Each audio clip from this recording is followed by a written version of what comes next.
Buen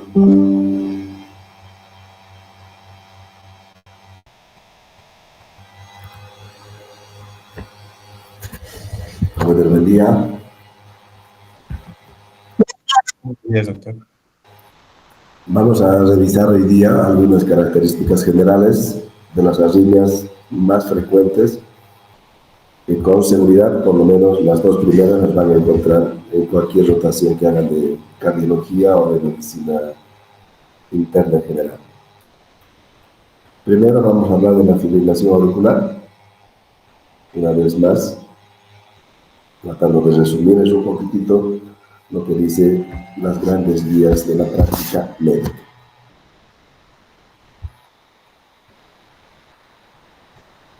En todo el mundo, no solamente en Bolivia, es complejo introducir nuevos conceptos y que nosotros nos vayamos acostumbrando a ellos. Es por eso que las grandes guías tratan de ilustrar y de inducirnos a que cambiemos un poquitito nuestro pensamiento antiguo y tratemos de ampliar un poquito más el horizonte en el manejo de muchas enfermedades. Esta es una propuesta de la Sociedad Europea de Cardiología, más o menos del 2020, donde trata de resumir cuál debería ser el enfoque frente a una persona que tiene fibrilación auricular. En primer lugar, obviamente, hay que confirmar el diagnóstico de fibrilación auricular. Se siguen viendo errores en el diagnóstico de la fibrilación auricular. Hay que caracterizar esa fibrilación auricular de acuerdo a un esquema que lo vamos a ver, que se llama las 4 S. Y posteriormente hay que enfatizar algunos objetivos terapéuticos. Básicamente la anticoagulación, para tratar de prevenir las tromboembolias. ¿Qué pacientes se deben anticoagular? El mejor control de los síntomas. Aquí han incluido el control de la frecuencia y también el control del ritmo. Y lo que se hace mucho hincapié hoy día es un manejo integral de las personas que tienen fibrilación auricular para tratar de controlar todas las comorbilidades que se presentan. Antes nos hacía mucho énfasis en este punto, nos limitábamos a prevenir las tromboembolias, a controlar la frecuencia y en algunos casos controlar el ritmo. Pero si esta persona es obesa, si esta persona es hipertensa, si esta persona sigue fumando, con seguridad tiene mayor probabilidad de que va a recibir su fibrilación auricular. Por eso es que hoy en día nos colocan en el mismo lugar, básicamente como objetivo de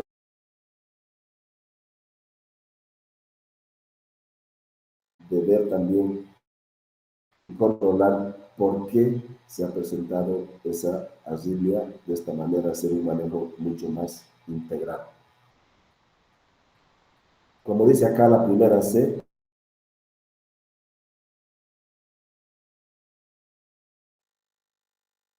fibrilación auricular, debemos tener el trazo de fibrilación auricular en las 12 derivaciones de un electrocardiograma estándar, o si hacemos un registro en pocas derivaciones como en un Holter, la arritmia debe durar por lo menos 30 segundos. Hay episodios de extrasístoles supraventriculares que se presentan en salva, 7, 10 extrasístoles, irregulares obviamente, según onda P, pero que por definición no cumplen el criterio.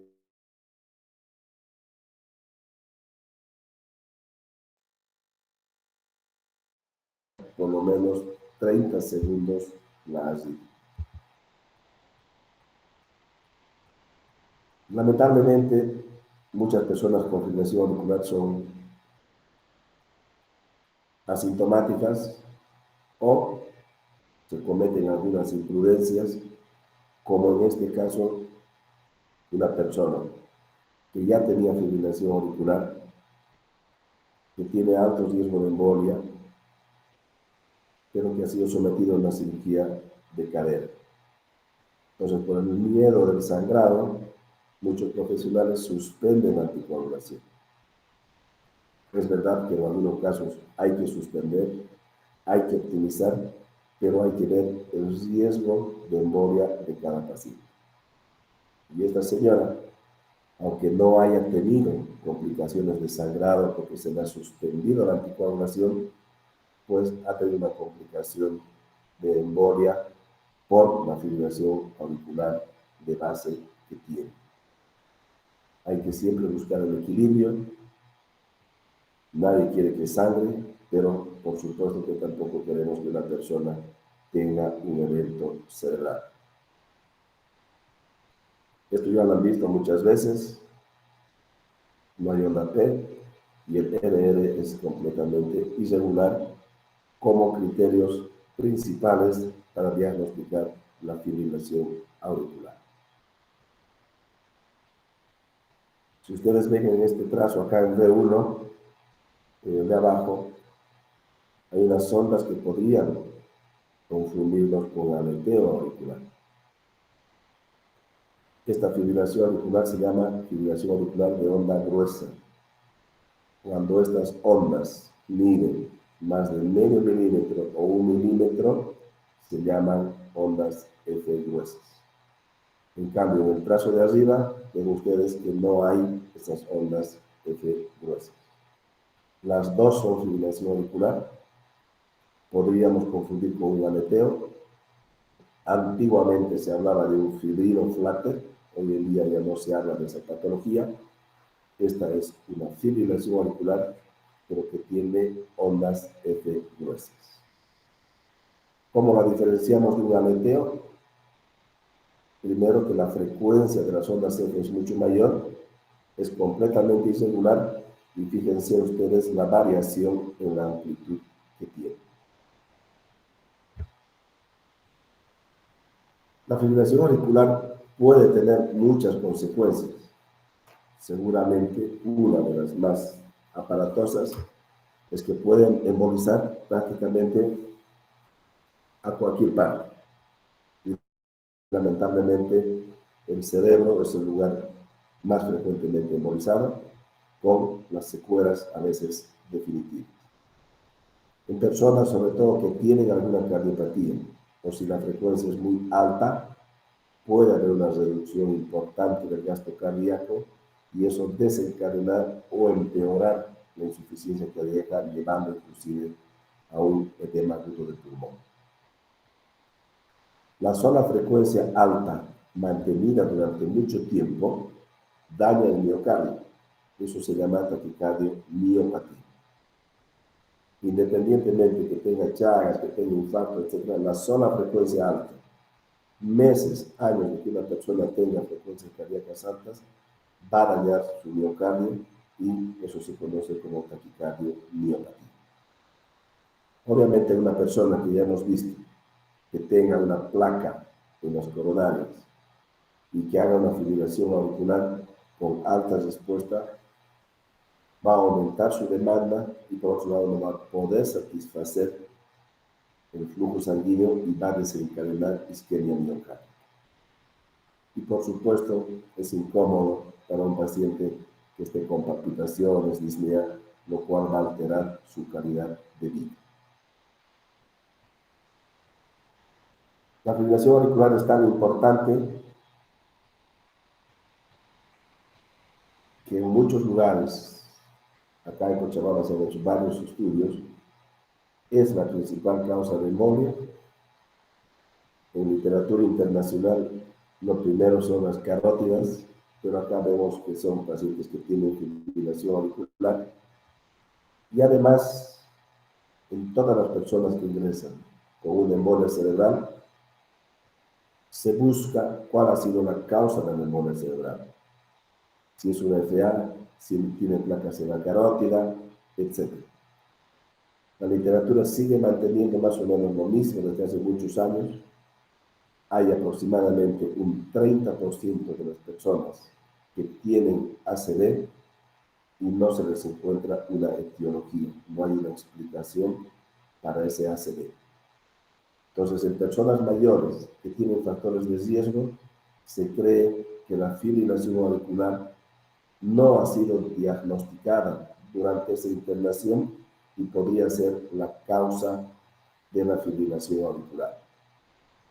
Es por eso que ya hace 10 años han hecho 2 trabajos interesantes a todas las personas que han tenido embolia y no se les ha encontrado una etiología con los estudios que habitualmente se hacen durante la internación, es decir, un electro, un corte de 24 horas, un ecocardio, doppler carotidio, etc. No había una etiología y les han hecho un monitoreo prolongado del ritmo. En un caso, durante un mes, y en el otro trabajo los han seguido prácticamente durante 2 a 3 años con monitoreo. ¿Y qué es lo que han visto? Que cuanto más prolongada sea la monitorización, más probablemente vayamos a encontrar fibrilación auricular. Si seguimos 4 semanas a un paciente con un monitoreo, casi un 15% de las personas que no tenían fibrilación auricular durante la internación van a poder evidenciarse fibrilación auricular. Y si seguimos durante 2 años, casi llega a un 30% de esas personas que tienen fibrilación auricular.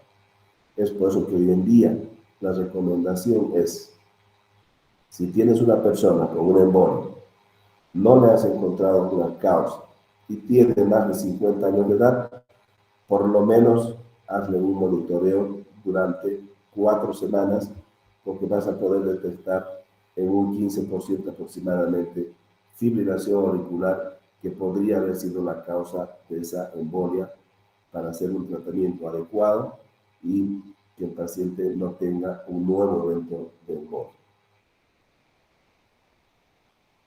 Desde el punto de vista fisiopatológico y práctico que nos interesa a nosotros, básicamente hay 2 mecanismos de la fibrilación auricular. Uno, que sería la más benigna, son focos ectópicos que se originan a nivel de las venas pulmonares, justo cuando van a desembocar a nivel de la aurícula izquierda. Pero los focos no están en la aurícula, sino más bien en las venas pulmonares. Y lo clásico que sabíamos era que hay múltiples focos de reentrada, etcétera, etcétera, que están dispersos en toda la aurícula izquierda. Estos conceptos son importantes recordarlos porque el primero tiene una opción diferente de hacer un tratamiento a veces definitivo. En conclusión, o tienes una actividad focal a nivel de las venas pulmonares, o tienes una actividad completamente difusa, desordenada en toda la aurícula izquierda. Puede haber FA de la aurícula derecha, pero es menos frecuente. Este es un esquema para que ustedes vean que estos serían los focos donde se genera la fibrilación auricular. Obviamente estos estímulos van a pasar hacia las aurículas y para adelantarnos, si quieren, un poquito en el tratamiento, en este tipo de fibrilación auricular, lo que se hace es una ablación a nivel de la aurícula.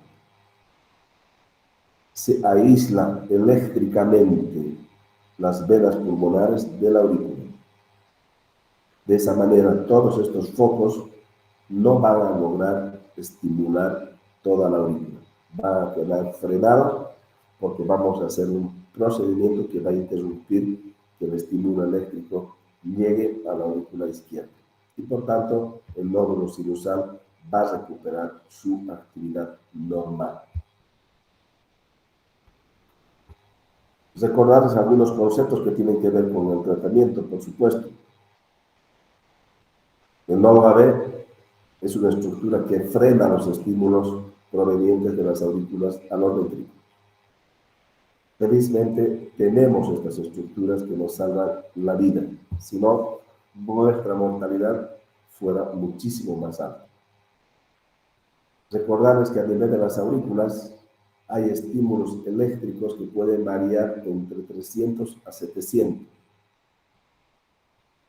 Si pasaran 300, 400 hacia el ventrículo, la persona se muere, porque el ventrículo con esa frecuencia no tiene capacidad de llenado y por tanto no puede expulsar absolutamente nada y la persona va a fallecer.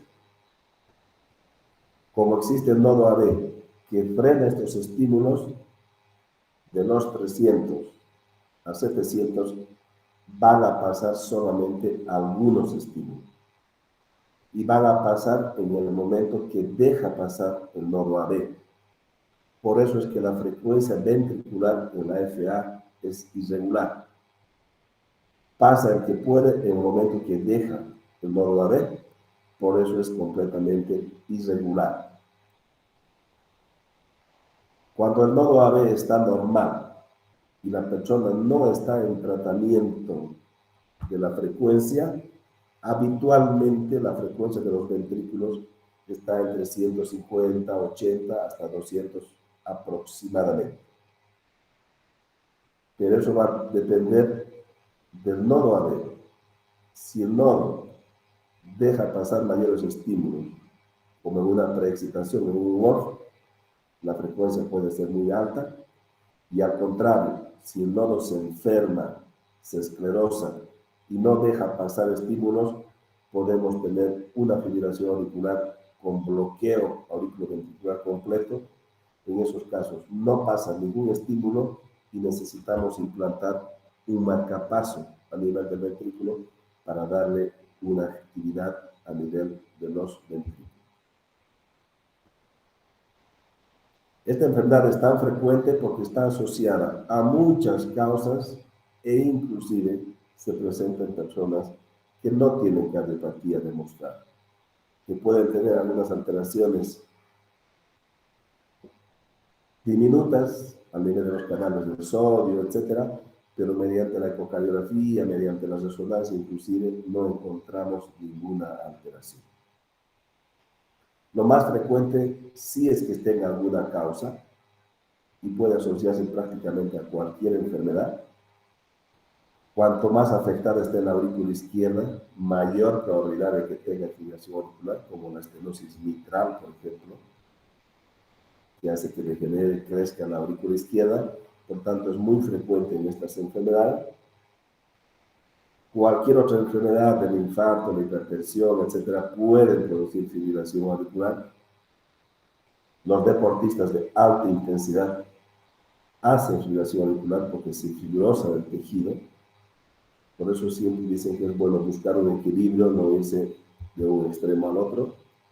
Es malo el sedentarismo, pero tampoco es bueno que se exagere con la actividad física porque se ve que daña diferentes órganos, sobre todo el corazón. Y hay algunas causas agudas, después de las fiestas, consumo de alcohol, pueden haber FAs, se llama corazón de fiesta, no solamente hacen FA, a veces extrasístoles ventriculares, y otras circunstancias como una miocarditis, la embolia pulmonar, etc. Lamentablemente, bueno, digo lamentablemente porque a mí ya me toca estar acá, la edad es pues inexorable, no podemos hacer nada para detener el paso de los años, y la mayoría de las enfermedades van aumentando su prevalencia conforme avanza la edad. Fíjense, si tienen menor a 55 años, pues el 0.1% de la población tiene FA. Pero a los 85, 80 años, el 10% ya tiene FA. ¿Cómo se puede manifestar una fibrilación auricular? Puede ser completamente asintomática, detectada en forma incidental, en un chequeo. A veces el paciente ingresa con un ACV y nunca tenía antecedentes de FA, le hacemos un electro, vemos su FA. En cuanto a los síntomas más frecuentes, pueden tener palpitaciones, falta de aire, dolor en el pecho, mareos, síncope y ya manifestaciones de alguna complicación. Una embolia, una crisis isquémica transitoria, a veces embolias periféricas hacia las extremidades, mesentéricas, o desencadenar una insuficiencia cardíaca.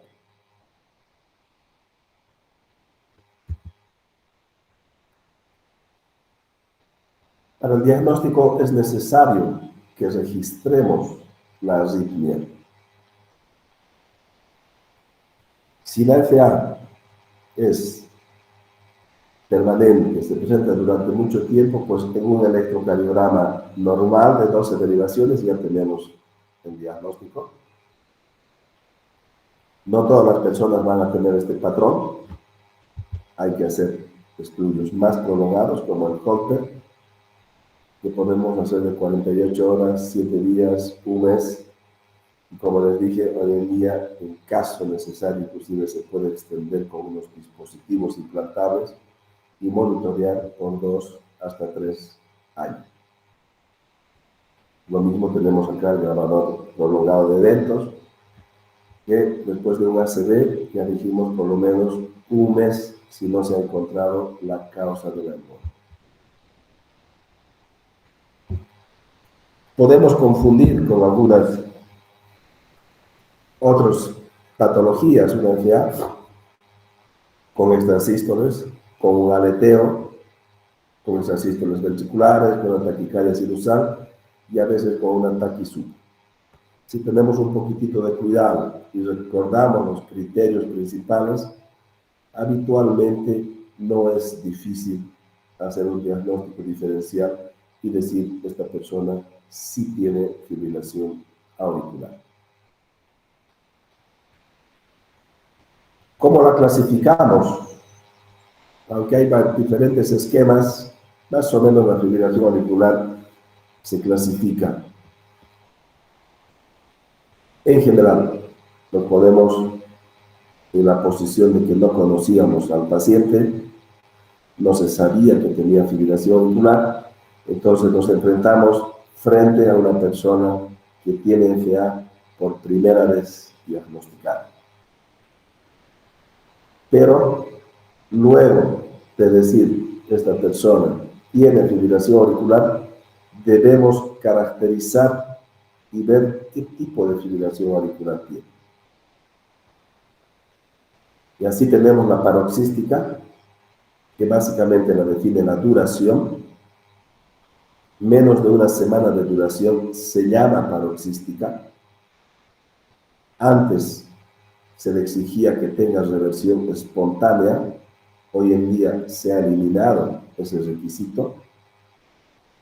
Puede ser espontánea o mediante maniobras que haya revertido, pero que no haya durado más de una semana, se llama fibrilación auricular paroxística. Lo más frecuente es que reviertan en las primeras 48 horas, pero la definición actual es hasta 7 días se mantiene el nombre de fibrilación auricular paroxística.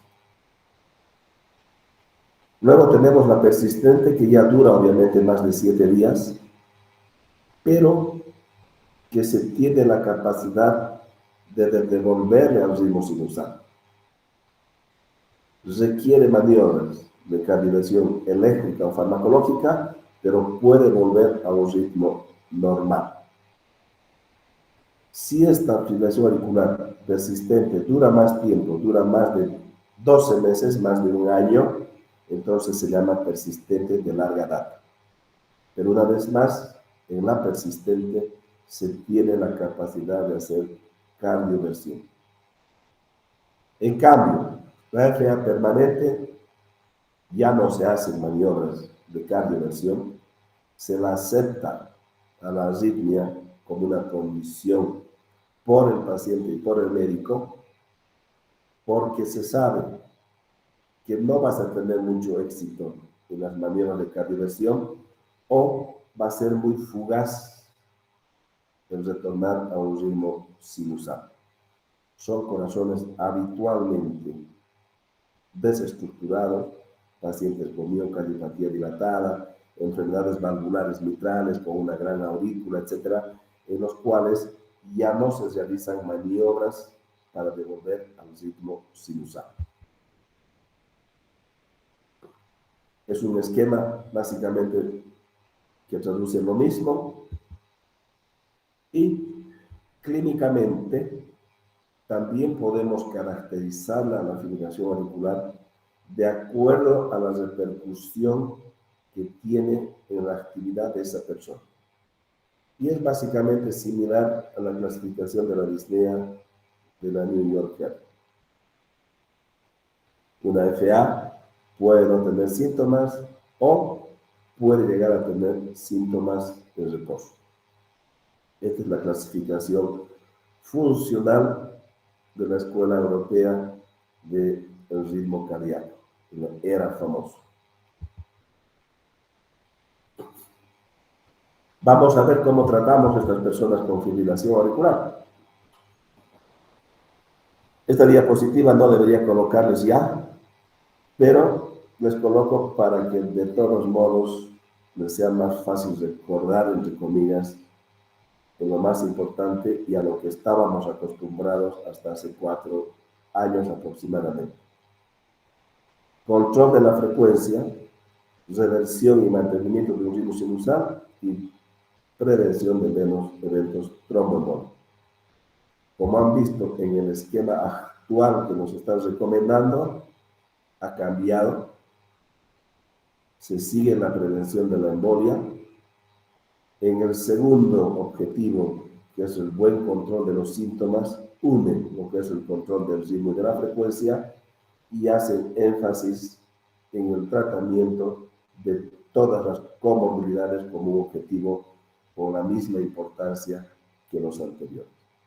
Y este esquema me parece que tiene mucho sustento, porque si nos conformamos una vez más con revertir el ritmo sinusal mediante una cardiolesión, pero no controlamos todos los otros factores, pues va a volver a tener fibrilación auricular. ¿Y qué hacemos cuando tenemos que caracterizar? Ya hemos dicho que primero hacemos el diagnóstico, luego caracterizamos esa fibrilación auricular. Y a través de las 4 S, el riesgo de embolia, de stroke, mediante el CHADS-VASc u otras que vamos a ver ahora, la severidad de los síntomas mediante ERA, básicamente, cuánto de incapacitante es esa fibrilación auricular,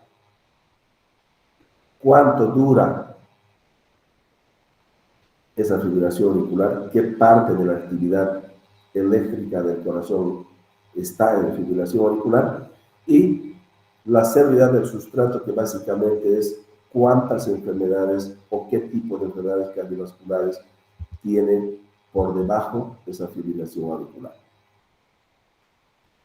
Yendo a uno de los objetivos principales, que es la prevención de la tromboembolia,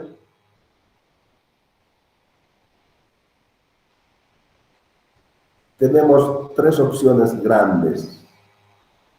La anticoagulación, que es la más importante, es una indicación 1A, cuando obviamente requiere anticoagulación. Hay algunos otros procedimientos, como la oclusión percutánea de la aurícula izquierda en personas que tienen contraindicación a la anticoagulación y tienen alto riesgo de embolia, es una indicación 2B. Hay la probabilidad de que si una persona se va a operar por una válvula, etcétera, y esté en FA, que le quiten la aurícula izquierda durante la cirugía, también es una indicación 2B para reducir la embolia. La gran mayoría estamos acá y, como ven, hoy en día no tiene gran aceptación estos otros tipos de procedimientos, pero tampoco hay que descartar. Esta es una tabla importante e interesante para que ustedes vean cómo cambian las recomendaciones a nivel internacional.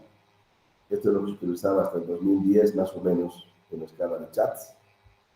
Y solamente tomaba estos criterios: insuficiencia cardíaca, hipertensión, mayores de 35 años, diabetes, ACV. Es decir, con esta tabla que nos recomendaban las guías, una mujer de 65 o 70 años tenía chats de 0, por darles un ejemplo. Nosotros cumplíamos los criterios y a esa mujer de 65 años no le dábamos ningún tratamiento para prevenir embolia. Pero ¿qué es lo que se ha visto?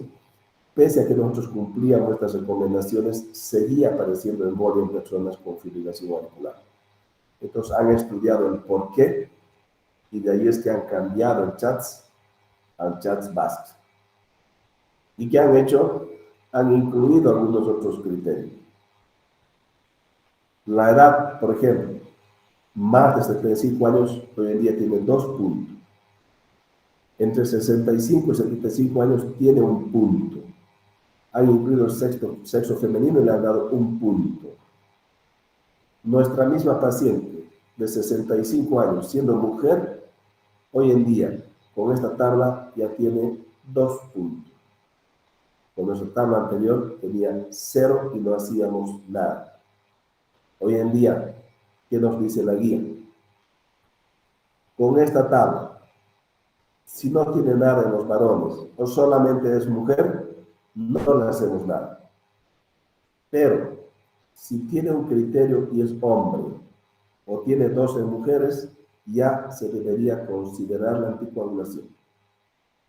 Es una indicación 2A. Es decir, si bien puede haber no un acuerdo universal, la tendencia, la recomendación es que debería estar anticoagulada.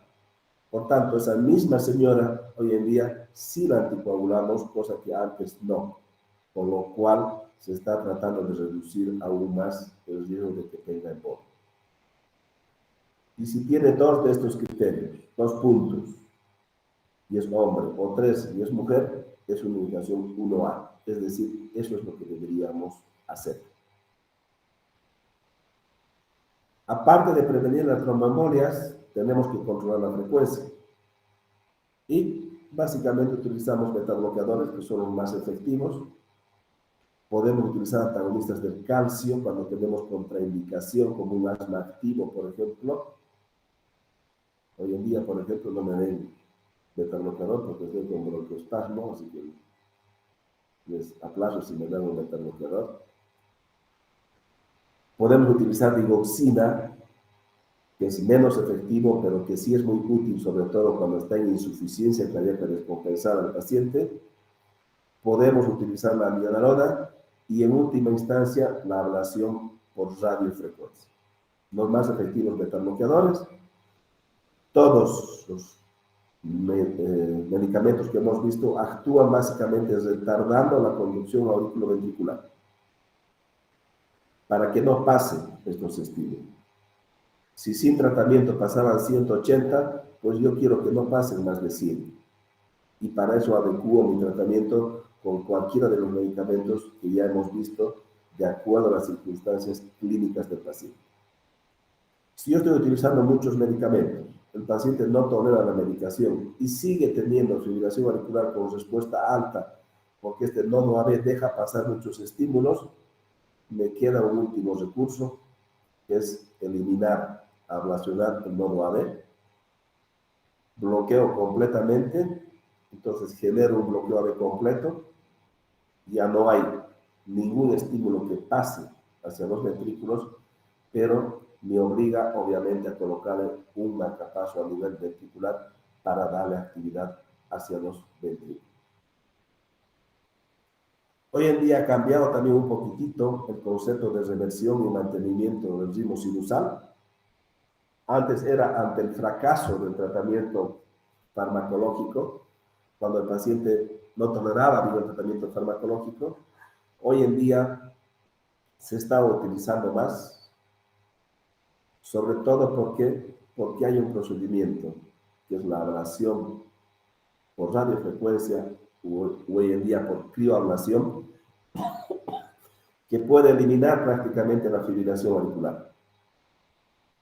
Pero elimina la fibrilación auricular de tipo focal, solamente en eso se utiliza. Aislando, como hemos visto, la aurícula de las venas pulmonares, se puede curar la fibrilación auricular.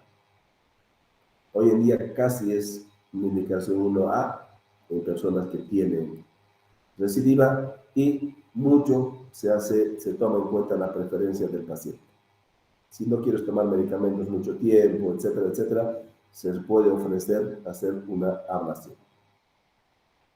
Recordarles que la amiodarona, flecainide, propafenona, sotalol, etcétera, son fármacos para revertir y mantener un ritmo normal, pero normalmente no son fármacos para el control de la frecuencia. Y una vez más este esquema, aislando estas venas pulmonares de la aurícula, se puede solucionar la fibrilación auricular en forma definitiva. Si tenemos un paciente con fibrilación auricular en la emergencia,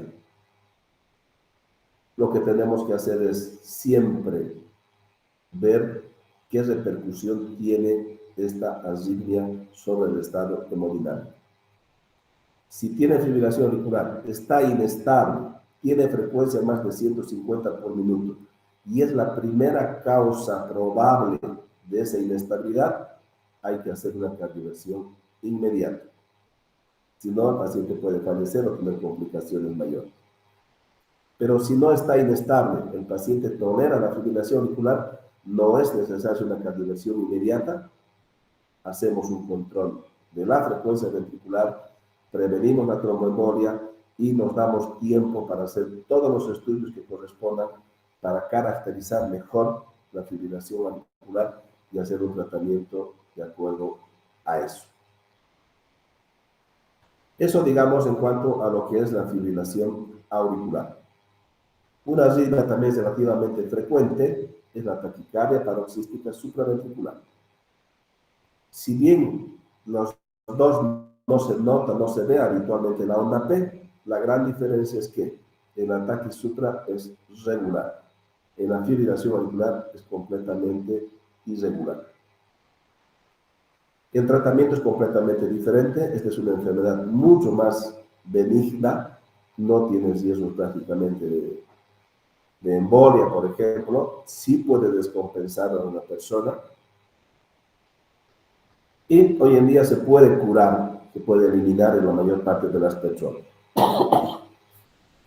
¿Qué hacemos en el manejo agudo? Nuevamente vemos si está estable o está inestable hemodinámicamente. Si tienes un ataque supra y está inestable, pues hay que eliminar esa arritmia y haces una cardioversión. Eléctrica es la más rápida y la más efectiva en todas las cardioversiones. En cambio, en un ataque supra, si no está inestable, recurrimos primero a algunas maniobras vagales. La droga de elección es la adenosina, posteriormente el verapamilo y finalmente la amiodarona o una cardioversión eléctrica.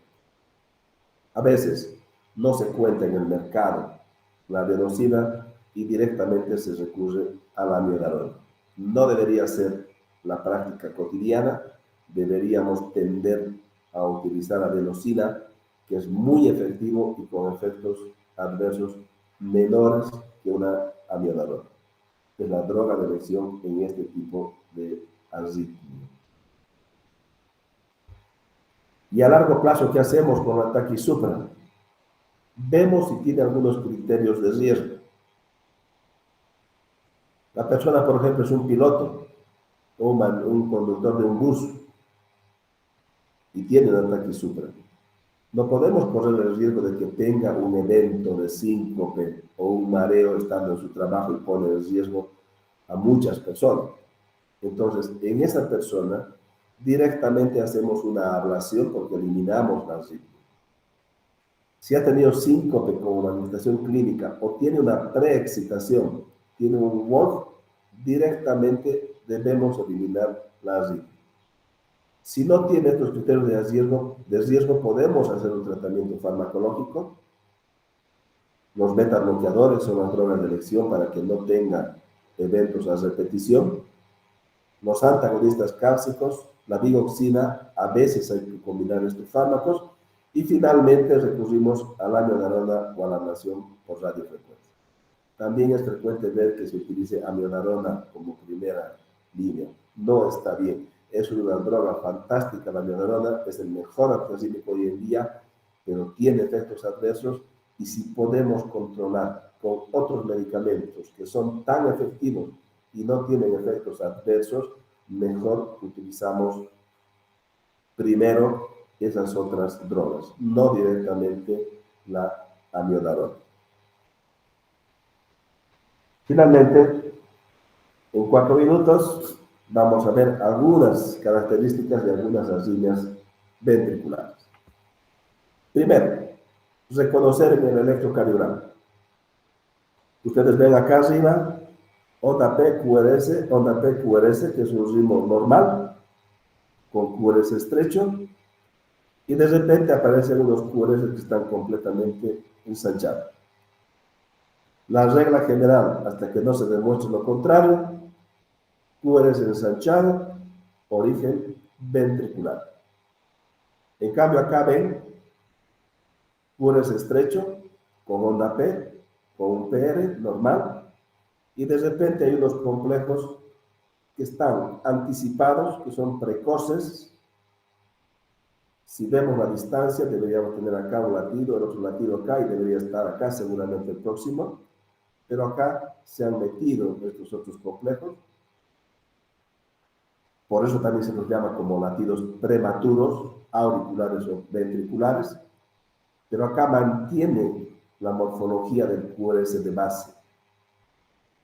Esto tiene un origen supraventricular. Todo lo que esté por encima del haz de His, a nivel del ventrículo, va a llegar normal. Por tanto, el complejo tiene que ser parecido al de base. En cambio, si está por debajo del haz de His, directamente en la masa ventricular, ya no sigue la vía normal de activación de los ventrículos. Y el QRS se va a ensanchar porque el estímulo va a tardar más y se generan estas imágenes de bloqueo de RAM. Es la principal diferencia, el ancho del QRS y la diferencia con el basal para decir esto es ventricular y esto es supraventricular. Obviamente, en el nivel de los ventrículos podemos tener extrasístoles que son aisladas y que tienen la misma forma, esto y esto es lo mismo, y fíjense que no tienen pares, nada, están completamente solitas. Pueden haber extrasístoles de diferente morfología, pueden estar pegadas las extrasístoles, 2, 3 complejos de extrasístoles. Cuando es más de 3 ya se llama taquicardia ventricular. Las extrasístoles ventriculares, si bien se presentan o se pueden presentar en personas sin cardiopatía, es más frecuente en personas que tengan cardiopatía. Cuando tienen la misma forma se llama monomorfa, su nombre lo dice. Cuando es de diferente forma ya se llama polimorfa. Más de 3 complejos QRS con estas características, ensanchado, regular, frecuencia alta, sin onda P, ya es una taquicardia ventricular. Basta más de 3, se dice taquicardia ventricular. Se llama sostenida cuando esta línea dura más de 30 segundos. Si dura menos de eso, es una taquicardia ventricular no sostenida. La gran mayoría están asociadas a cardiopatías, pero no todos, y muchas veces hay que colocar un desfibrilador para tener de respaldo si esta persona hace un evento de taquiventri, porque puede degenerar en una fibrilación ventricular. Lo mismo, la taquiventri, de acuerdo a la forma, puede ser la misma, se llama monomorfa, o diferentes formas, y en este caso se llama polimorfa o la famosa torsada de puntas. Creo que esta es la última diapositiva. Nuevamente, si tenemos taquicardia ventricular, vemos si está estable o está inestable. Si está inestable, inmediatamente la diversión.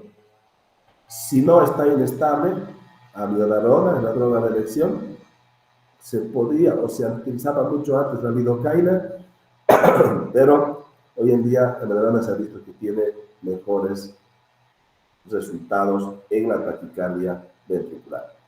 Fíjense que acá no entran metabloqueadores, no entra adenosina. Cada arritmia tiene algunas drogas que deberíamos utilizar de acuerdo a las recomendaciones internacionales.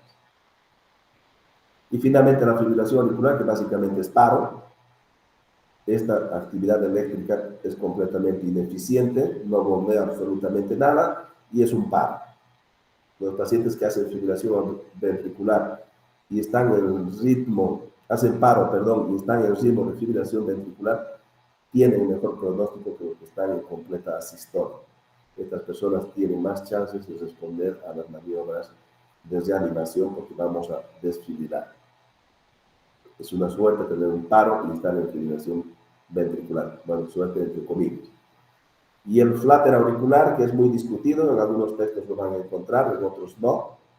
La diferencia grande respecto a la taquicardia ventricular es que el flutter sería más rápido, pero con las mismas características. Muy bien, jóvenes, nos hemos pasado 2 minutitos de nuestra hora, así que vamos a dejarlo acá. Y como les digo, el rato que ustedes quieren, las preguntas serán bienvenidas. Será hasta mañana a las 7 menos 4.